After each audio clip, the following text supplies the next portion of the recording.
Olá, meninas do Programaria, tudo bem? Aqui é a Agatha Kim, eu sou publicitária, trabalho em comunicação há mais de 15 anos e estou aqui hoje para falar um pouco mais de narrativas. Eu trabalho em agência de publicidade, eu sou head de estratégia na BETC e já venho usando a narrativa ou contar histórias não apenas de um ponto de vista profissional, né, como contar histórias de marcas, mas também usando isso como uma forma de ajudar as pessoas a se comunicarem melhor e se apropriarem um pouco melhor das suas próprias histórias. E é isso que eu estou aqui para fazer, né? Eu fui convidada pelas meninas do Programaria, pela organização, para que a gente pudesse entender de que maneira que as histórias pessoais e a maneira como a gente aprende a contar as nossas próprias histórias pode ajudar a gente a se livrar de histórias antigas que não servem mais para a gente e criar novos capítulos ou novas histórias de coisas que funcionam melhor, né? Das conquistas, se apropriar das conquistas e saber contá-las e dessa maneira criar um pouco mais de confiança. Eu acho que é um pouco isso que eu vou tentar aqui contar para vocês como fazer. Eu vou contar então um pouco de contexto da importância do storytelling e aí no segundo momento eu vou fazer um exercício aqui que aí você pode fazer na sua casa, se você tiver uma amiga ou alguém na sua casa que pode te ajudar a fazer, ótimo. Se não, eu vou pensar aqui de uma maneira que eu vou contar aqui de uma maneira que você possa fazer sozinha na sua casa. Então, sem mais delongas, eu vou começar um pouco aqui então da minha apresentação, compartilhar com vocês essa história. E eu queria falar então de narrativas pessoais. Hoje o exercício que a gente vai fazer é de narrativas pessoais, como que você, aprendendo a contar a sua própria história, se apropriando dela, você também gera mais confiança para você, você cria mais essa autoestima, porque você, no final das contas, aprende a dominar a sua história e a sua narrativa. Antes de mais nada, eu queria contar a importância do porquê contar histórias. Parece óbvio, mas não é. Na verdade, contar histórias não deixa de ser uma técnica para ajudar a gente a aprofundar questões, a gente refletir e dominar o que a gente tem para contar para os outros. E a verdade é que a humanidade já vem fazendo isso há muito tempo. Tem um livro que eu gosto muito, que chama Sapiens, e eu não sei se vocês conhecem, foi escrito por um historiador chamado Yuval Harari. Nesse livro ele conta por que os Homo sapiens foram essa raça, né? Foram essa espécie de seres humanos que dominou todos os outros, né? Vários homos vieram antes e o Homo sapiens foi o que dominou. Até então, um grupo de mais de 150 pessoas nunca tinha conseguido sobreviver, porque eles sempre acabavam se matando ou perecendo. E aí o Homo sapiens, ele conseguiu se multiplicar e ser essa raça aqui, né, de 7 bilhões de pessoas que no final domina a Terra. E a teoria pela qual que o Yuval tem, da razão pela qual o Homo sapiens foi uma espécie bem-sucedida, foi basicamente ficção. O fato da gente conseguir contar histórias muito bem para nós mesmos e dessa maneira criar essa união e essa coesão de grupo. Se vocês pararem para pensar, futebol, religião, esporte, política, não deixam de ser histórias que a gente conta para a gente mesmo, histórias que unem a gente, né? No final das contas, os seres humanos se unem a partir da ficção, coisas que a gente conta para a gente mesmo, né? E a gente vê o quanto que isso é importante, ainda mais no mundo de conflitos que a gente vive hoje. Se vocês pararem, refletirem um pouco, a gente vive uma guerra de narrativas, né? Grupos dominantes querendo dominar e se apropriar da narrativa para que todo outro grupo de populações acreditem nessa história. E é basicamente esse o conflito que a gente vive hoje. Então é muito importante a gente dominar essa técnica, esse jeito de saber contar a sua própria história, para que a gente também consiga dominar as suas próprias narrativas. Então, por isso que storytelling, contar histórias, ele é tão importante, porque ele transcende tempo, ele transcende cultura, ele transcende a maneira da gente se conectar com as pessoas, porque no final das contas, as grandes histórias, elas são universais, né? Todos os grandes mitos da história da humanidade, elas têm um fio em comum, não importa se a gente possa ser de gerações diferentes, de culturas diferentes, as histórias, elas acabam unindo a gente. Elas também encorajam o crescimento pessoal. Quando você entende o que te aconteceu e consegue aprender com isso, ela te ajuda então a crescer, a refletir, se aperfeiçoar para que você então ou não recorra no mesmo erro ou seja consciente desse erro. Outra coisa, ela inspira a reflexão, né? As histórias ajudam a gente a entender o que se passou com a gente e elaborar um pouco mais da maneira como a gente conta pra gente, elaborar um pouco mais como é que isso se passou e por que isso aconteceu pra gente. As histórias também estabelecem relações com os outros, estabelecem relações com pessoas que a gente não conhece e com lugares ou coisas ou situações que a gente não conhece, né? Quando a gente projeta histórias ou inventa histórias nas nossas cabeças, é uma maneira também da gente lidar com aquilo que a gente não sabe, com aquilo que a gente não conhece, né? E essa é a maneira mais útil também de usar as histórias. E as histórias, por último, também inspiram a imaginação, né? Essa é a coisa, é a maneira como a gente mais se relaciona com as histórias, usando a imaginação, inventando. E é por isso que elas também não deixam de ser um mecanismo incrível para a comunicação e para a criatividade humanas. As histórias fazem tudo isso com a gente. E eu acho que uma maneira que eu queria contar aqui de como você pode se apropriar dessa história e aprender a usá-la de uma forma que te sirva, é um exercício que eu chamo aqui de heartbeats, mas que vocês podem, né, que a gente vai traduzir como pulsar do coração, ou, né, esses ritmos, né, como se fosse a batida cardíaca do coração. Parece estranho, mas vai fazer sentido. Então, eu vou contar aqui um exercício para ajudar vocês a pegar tudo isso que eu contei de história, né, e saber contar a sua própria história, as partes da história que te fazem sentido. Então, esse exercício você vai precisar de coisas muito simples, que é basicamente um papel, né, uma folha de papel, pode ser um A4, mas se você tiver um papel maior, melhor ainda, e 3 canetinhas de cores diferentes. É só isso que você vai precisar, tá bom? Então, bora lá para o exercício para explicar para vocês, então, como é que são esses fundamentos aí de entender quais as histórias e como é que você pode contá-las de uma maneira melhor. Então, você vai pegar essa folha em branco e você vai fazer 2 riscos, né? Então, você vai fazer um vertical, outro horizontal, e se você quiser, faz um pontilhadinho. Essa curva, né, aliás, essa reta na horizontal, ela basicamente vai querer dizer o tempo, né? Então, vai ser a curva do tempo. E ali, essa reta vertical, ela vai dizer, ela tem esse sinal de positivo e negativo que eu já conto para vocês, mas são as coisas positivas e as coisas negativas que te aconteceram na vida. E aí tem esses pontilhadinhos no meio, que é para separar as coisas boas das coisas ruins que te aconteceram ao longo do tempo. E aí eu falei que a gente vai ter 3 canetinhas, né? Exatamente, porque cada cor você vai usar para uma coisa diferente. Então, você vai ter uma canetinha, aqui eu estou usando verde, mas a cor que você tiver. Você pega uma dessas cores e aí você vai fazer um traço com as pessoas que te impactaram ao longo da sua vida. Calma que a gente vai fazer junto. Então, é só para vocês verem os elementos que vão vir nessa linha do tempo. Então, você vai pegar uma das cores e marcar ao longo do tempo quem foram essas pessoas que te impactaram ao longo da vida. Com uma outra cor, que aqui eu estou usando o amarelo, você vai lembrar ao longo da sua vida quais foram as grandes decisões que te marcaram, quais foram aqueles momentos-chave que você olhou e falou, cara, isso aqui foi aquele momento da minha vida que virou um divisor de água. Se eu tivesse ido aqui ou ali, teria mudado tudo. E aí a terceira corzinha é a corzinha que você vai usar, a canetinha que você vai usar para marcar os momentos que você sentiu flow no trabalho, né? Sabe aquele momento que você esquece até que você está fazendo, que você já está indo no automático, porque se aquilo ali faz tanto sentido para você e que você encontra tanta fluência, tanto fluxo, que você já faz isso naturalmente, ou seja, que você está bem fazendo aquilo, você está bem na sua pele fazendo aquilo. Idealmente são momentos no trabalho. Se você ainda não trabalha ou se você tem pouca experiência no trabalho, pode ser estudando, fazendo arte ou fazendo a coisa que é aquilo que você sente que tem mais a ver com o seu trabalho, né? Então, essa terceira cor, você vai marcar, então, momentos de flow que você teve ao longo da sua vida relacionado ao trabalho ou a alguma produção, né, que você teve, alguma atividade mais profissional que você teve.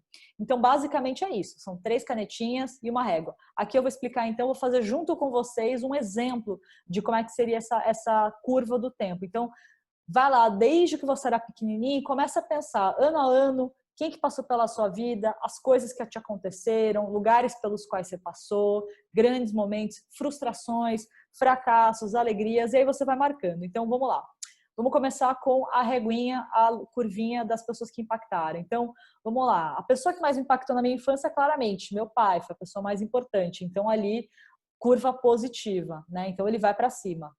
E aí, quando eu fui crescendo e tal, né, minha família é muito religiosa, eu tinha que ir para a igreja, mas igreja não era uma comunidade que me fazia bem, pelo contrário, por isso que aí a curva está lá para baixo. Então, eram pessoas e era uma comunidade que me impactou, mas de uma forma negativa. Então, vocês veem que a curvinha ali para baixo. E aí, ao longo da minha vida, né, algumas outras pessoas foram me impactando de uma forma mais positiva. Então, minha mãe, né, meus amigos da faculdade, vocês vão vendo ali a curva mais ascendente, os meus colegas de trabalho na minha agência, pessoas que me ajudaram, me incentivaram, me deram muita força. Aí a curva descendente, né? Vai ter coisas aí no relacionamento pessoal também, não é só no trabalho, né? Então, o meu ex, né? Vocês vão ter ali, pode colocar tudo de ruim e de bom, né? Ex, namorado, gato, cachorro, galinha, pode colocar amigos do clube, amigos da academia, pessoas que tiveram realmente um grande impacto na sua vida e que te influenciaram de uma grande maneira. Daí eu coloquei ali Mitiossó, que é o coletivo, inclusive, onde eu conheci a Iana, que é a fundadora do Programaria. Então, o Mitiossó, que é um coletivo feminista coreano e leste asiático agora, né? A gente abriu bastante. A Think, que é uma escola que eu fiz há 2 anos atrás, né, que eu fiz um curso de liderança e onde eu aprendi essas coisas aqui, que hoje, essas maluquices, que hoje eu fico distribuindo por aí. E agora eu estou nesse momento fazendo uma nova pós, é a minha segunda pós, e agora estou fazendo uma pós de escrita de não ficção. E são pessoas que estão me impactando muito, os meus professores, os meus colegas me ajudando a ter mais confiança na minha escrita. Então é isso, vocês estão vendo, né? Sempre vai ter esses altos e baixos. Aqui eu fiz de uma forma muito simplificada, né? Óbvio que, na verdade, talvez vocês não vão poder ver na câmera, mas a minha linha é muito mais complexa que essa, né? Vocês podem ver que é uma bagunça. Então, basicamente, quando vocês forem fazer aí na casa de vocês, provavelmente vai ser uma coisa mais parecida com aquela coisa frenética que a gente vê no hospital, né, no marca-passo. Então tá, essa é a primeira linha, pessoas que te impactaram. A segunda linha, a gente vai fazer grandes decisões, né? Então, óbvio, eu era criança, né? Passei muito tempo sem grandes decisões. A minha grande decisão, eu acho, que eu me lembro, foi parar de ir para a igreja. Assim, eu lembro que eu tinha 12, 13 anos, não foi uma coisa fácil, porque, né, minha mãe é muito religiosa, para ela foi um grande lance. Depois, né, escolher o curso da faculdade foi uma grande decisão, curso e qual a faculdade ir. Eu lembro que também, logo no meu primeiro emprego, eu tive uma grande decisão, eu recebi uma proposta de trabalho e eu decidi ficar, isso foi uma grande decisão também, a primeira grande decisão profissional. Depois teve a questão de ir para Londres, que eu decidi, depois que eu terminei a faculdade, peguei toda a grana que eu tinha juntado e decidi ir para Londres. Ter decidido voltar também foi uma questão, daí eu passei um tempo no trabalho, e a outra grande decisão foi ter ido para a Coreia, e a decisão de... Teve um momento que eu pensei ficar mais tempo, depois eu acabei ficando só 1 mês, então essa foi uma grande decisão. Ter mudado de cidade também foi uma outra, então saí de São Paulo, fui morar em Fortaleza, no Ceará. Quando eu fiz 30, eu decidi fazer terapia, então essa foi uma outra decisão também muito importante. Não foi nem negativa nem positiva, então eu coloquei ali no meio, mas foi uma decisão importante para mim que depois acabou sendo positiva. Minha quase demissão, na verdade, ela está no alto, mas foi meio alto e baixo, né? Tem aquelas coisas que também ficam nesse meio do caminho. No final acabou sendo bom, porque eu fiquei e eu acho que foi uma boa decisão. E depois teve essa minha... Decidi ficar em São Paulo, né, morar aqui, voltar para São Paulo e ficar nessa vida mais estável, vivendo essa quarentena em São Paulo, foi a minha última grande decisão. Então, acho que aposto também, mas enfim, simplifiquei aqui a minha grande linha, também vocês não me conhecem, eu vou ficar aqui abrindo minha vida, brincadeira, mas é basicamente isso. Uma curiosidade, eu acho que quando vocês forem fazer essas grandes decisões e as 3 linhas, né, pessoas que impactaram grandes decisões, vocês vão notar que muitas vezes, não é sempre, mas muitas vezes curvas, né, muito agressivas ou muito extremadas, elas acabam se juntando. Isso é muito normal de acontecer quando as pessoas fazem esse tipo de exercício. Se não acontecer, tá tudo bem, mas é muito comum que aconteça. Então tá, né? Aqui eu coloquei realmente coisas muito mais macro, mas vocês podem fazer tudo que vocês acharem que foi grande decisão. Terminar namoro, ir para uma faculdade, largar a faculdade, ir para um emprego, pedir demissão, pedir salário mais, sei lá, mudar de casa, grandes decisões, tá? Que realmente que te impactaram. E aí a gente vai para a nossa última linha, que é essa linha do quais foram os momentos na sua vida que você encontrou flow. E o flow eu coloco em inglês, que é muito difícil mesmo de traduzir esse sentimento, que é quando você está se sentindo bem fazendo o que você faz. Basicamente isso, cara. Ou muito mal, né? Ou o contrário disso, que aí quando a gente vai para a nossa linha negativa. Mas é aquele momento que você fala, cara, eu tô fazendo isso, não tô nem pensando, porque eu faço tão bem que eu já, sabe, já vai. Então, bom, aqui, começo, momento de escola, eu sempre gostei de escola, então para mim sempre foi um momento mais ou menos de flow. Meu primeiro emprego foi na Avon, e aí foi onde eu tinha muitos conflitos, óbvio, mas onde eu estava começando a me sentir bem, né, trabalhando, a entender que podia fazer sentido.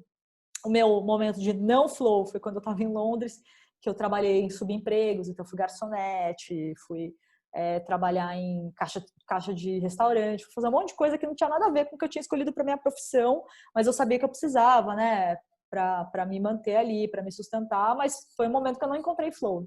Depois eu voltei para São Paulo, fui trabalhar mais na minha área, né, em agência de publicidade, e comecei a encontrar mais flow. Teve um momento que eu tive realmente conflitos, né, com a publicidade, aí foi para baixo esse flow, e hoje eu voltei, já faz uns 2, 3 anos que eu voltei a encontrar um pouco mais de flow aí nessa história, entender um pouco mais do propósito pelo qual eu tô fazendo aquilo, né, quais são as razões pelas quais eu faço e por que eu tô ali. Então, o flow, hoje eu tenho mais flow porque eu consegui elaborar um pouco mais isso. Enfim, sem entrar tanto em detalhes, que isso não vem ao caso, mas assim, vai marcando aí, vai pensando, ano a ano, refletindo quais foram os momentos, mês a mês, que acho que é um pouco difícil, né? Mas tentar lembrar em quais foram esses grandes momentos em que você encontrou essa fluidez de trabalho, essa fluidez naquilo que você estava fazendo. De novo, se você não trabalha, ou se você está na área acadêmica, ou se você está numa coisa que não seja relacionada à carreira necessariamente, vai pensando em coisas de produtividade, coisas que você faz, né, tentando se encaminhar para uma coisa que não seja necessariamente pessoal, e sim como uma forma de produzir alguma coisa, tá? De verdade, essa linha tá super simples. Quando você for fazer a sua, você vai ver que ela é muito mais caótica do que isso e vai aparecer muito mais coisas. E esse é o objetivo. Quanto mais caótica as linhas forem, mais legal vai ser, tá? Então, assim, vamos retomando quais são os pontos importantes quando você for fazer esse exercício. Tenta fazer uns 15, 20 minutinhos. Também não precisa passar o dia todo, tá? Para não ficar sofrendo. O negócio aqui é tentar fazer um sprintzão, né? Então, assim, algumas dicas na hora de fazer esses heartbeats aqui. Pensa ano a ano, como eu já falei algumas vezes, né? Isso te ajuda a lembrar o que te aconteceu. Tenta lembrar das pessoas que você esqueceu e das pessoas que te impactou, né? Quem que são essas pessoas? Elas te ajudam também a lembrar dos momentos. Lembra das dores, das alegrias, faz parte desse processo também. E nas coisas que não foram legais, né? Nas frustrações. Pra gente lembrar das conquistas, também é bom lembrar das coisas que foram erros, das coisas que você não curtiu, que você gostaria que não tivesse acontecido, e das coisas que foi, cara, que momento. Nossa, celebrei muito. Foi uma coisa que eu realmente me orgulhei muito que eu fiz ou que aconteceu na minha vida, né? Então, nascimentos, mortes, isso vai acontecer, tá? E faz parte. Aqui, realmente, na minha linha do tempo, não tem tanto isso, mas eu acho que, com certeza, quando você for fazer a sua, você vai encontrar. Então, tá, você desenhou, né? Vamos supor que você tá com a sua linha aqui pronta. Idealmente, você fazer esse workshop, eu gosto de fazer esse exercício com mais pessoas, né? Porque aí o ideal é você pegar essa linha do tempo e contar para alguém, porque é isso que a gente vai fazer agora, né? Quando você pegar essa sua linha do tempo, eu queria que você escolhesse 3 momentos. Então, desses 3, pegar 3 pontinhos chaves dessa linha do tempo, entender quais que foram os mais relevantes, né? Por exemplo, eu contei aqui 3, sei lá, o dia que eu decidi, o dia que eu pode ser até ruim, tá? Não necessariamente precisa ser bom, mas sei lá, minha época em Londres, trabalhando em lugares que eu não gostava, quando eu comecei a fazer terapia, ou quando eu estava trabalhando no meu estágio na Avon, por exemplo. Pega 3 desses momentinhos que você acha que são mais relevantes ou que realmente marcaram muito, né? Nessa linha do tempo gigantesca, eu espero que tenha muitos pontos, né? Geralmente, quando eu faço no workshop, eu faço duplas para que alguém conte para outra. Se você estiver sozinho em casa, tenta gravar num áudio ou num vídeo para contar esses 3 momentos. Se não, conta para alguém do lado, né? É legal se você tiver uma amiga ou um amigo com quem você mora perto, ou um companheiro, porque costuma ser legal. Ou não, né? Pode fazer aqui no áudio, se você estiver combinando com uma dupla aí, que também esteja fazendo esse sprint do Programaria, eu recomendo fortemente fazer em dupla, porque fica mais legal, fica mais dinâmico. Se não, se tiver com vergonha, pode gravar, mas tenta ver se você não tem uma colega aí para você escolher 3 momentos e contar no tempo presente, tá? Essa parte do contar no tempo presente é muito importante, porque aí você vai sentir que você está vivendo aquilo de novo. Então, por exemplo, né, ao invés de eu falar para vocês, como eu contei, né, eu morava em Londres, eu trabalhava em empregos que eu não gostava, eu era garçonete, você vai ter que falar no tempo presente. Então, por exemplo, eu moro em Londres, eu tenho 21 anos, todo dia eu tenho que acordar muito cedo e trabalhar num lugar que eu não gosto, sendo garçonete, com pessoas trabalhando muito braçal, coisa que eu não gosto, e aí eu não consigo pensar, e eu ganho muito pouco dinheiro, e aí eu chego em casa com o cabelo cheirando óleo, e isso me deixa muito frustrada. Vocês pegaram, né? Então, assim, é exatamente isso que você vai ter que fazer. Então, pegar aquelas histórias que foram muito relevantes na sua linha do tempo, ou uma pessoa que te impactou, ou uma grande decisão na sua vida, ou um momento de flow, e contar no tempo presente. Cada um desses 3 momentos deveriam ter 2 ou 3 minutos cada. Por isso que é muito legal, ou você contar, é muito legal você contar para alguém, porque quando você conta essa história, você revisita aquilo, né? E ao contar essa história, você vê como é que você está se apropriando disso, né? O idealmente é você contar realmente 3 minutos, pelo menos, e marcar aí no reloginho para que você se force a contar essa história com todo o detalhe que você puder, né? Então, lembrando, são 3 momentos que você escolhe, cada um desses momentos por 3 minutos, contando no tempo presente, né? Isso vai te ajudar o quê? A entender, exercitar a maneira como você está contando essa história. Por isso que é muito legal também contar para alguém. Essa pessoa você vai sentir o feedback, né? Sentir como é que as outras pessoas recebem isso. Mas se você não tiver, não tem problema. Acho que só o fato de você elaborar isso e jogar e falar sobre já te ajuda a entender pelo que você está passando, né? Ou entender como é que você pode elaborar um pouco mais isso. Então, essa aqui é o exercício que eu queria contar um pouco para vocês. O que vocês vão perceber na hora de contar essas histórias? São alguns elementos que as histórias costumam conter, né? Então, uma história pessoal, uma narrativa pessoal, ela costuma ter essa estrutura, né? Ela costuma ter um contexto, então, né, o que estava acontecendo naquele momento, né? Quais era a situação, quem você era, o que você estava vivendo naquele momento, as ações, então, o que você estava fazendo, né? No que você estava estudando, no que você estava trabalhando, ou como foi que você reagiu àquela situação, e o que aconteceu, quais foram os resultados ou as consequências dessas ações e que geraram essa narrativa. Então, geralmente, uma história ela vai conter essa estrutura de 3 pontos, né? De novo, eu queria contar para vocês uma coisa muito importante. Storytelling tem várias teorias. Eu estou aqui contando essa aqui, que ela é uma estrutura simplificada. Se vocês se interessarem e forem a fundo, vocês vão ver que tem várias maneiras de você estruturar ou estudar teorias de narratividade. Aqui eu quis trazer essa que é bem simplesinha e ela ajuda vocês a pensarem, quando contar uma história, como que essa história ela deveria ter um contexto, ela deveria conter as ações, né, o que aconteceu ali, e vocês vão ver que elas sempre vão trazer um resultado.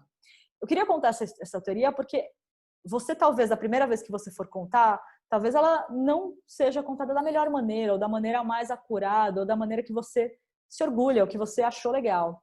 Mas é muito interessante você ir evoluindo isso, entendendo a estrutura, né?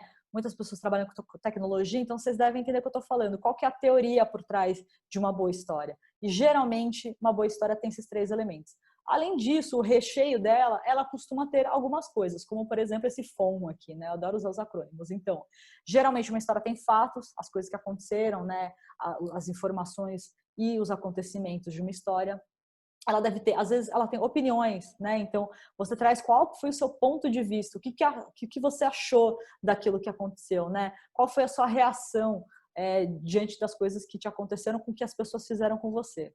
Muitas vezes a história tem anedota, óbvio, né? Aquelas pequenas pílulas de acontecimento muito prosaicas, né? Do cotidiano, ou que fazem aquela sua história ser peculiar a você, né? E por último, metáfora, né? Aquelas coisas que são mais simbólicas, que te ajudam a contar a história de uma maneira que seja menos prática e um pouco mais até lírica, digamos assim, né? Usar de metáforas para às vezes falar de uma coisa que pode ser dura para você, ou que você ainda não tenha palavras de forma concreta para contar uma história. Então, as metáforas te ajudam a usar símbolos, a usar associações para fazer referência a uma coisa que talvez você não esteja preparada para elaborar ou ainda seja um pouco duro. E aí eu acho que vem, né, outros recursos ali da narrativa, que é poesia, né? Então a metáfora, que é um elemento muito usado na poesia e no lirismo, te ajuda a contar essa história de uma forma que também depois seja inspiradora para outras pessoas. Hoje eu estou contando de uma forma mais simples. Quem sabe eu volte aqui para falar então como é que essa história ela pode ser mais inspiradora para outras pessoas. Hoje é importante fechar esse capítulo contando como então você pode se apropriar das suas próprias narrativas, como é que você pode dominá-las para contar, não só para os outros, né, mas principalmente para você mesma, de uma maneira que faça sentido para você. E se essa história não estiver fazendo mais sentido, como é que você pode contar novas histórias, novos capítulos que vão fazer você também ter orgulho e poder evoluir um pouquinho mais nessa jornadinha que estamos vivendo hoje.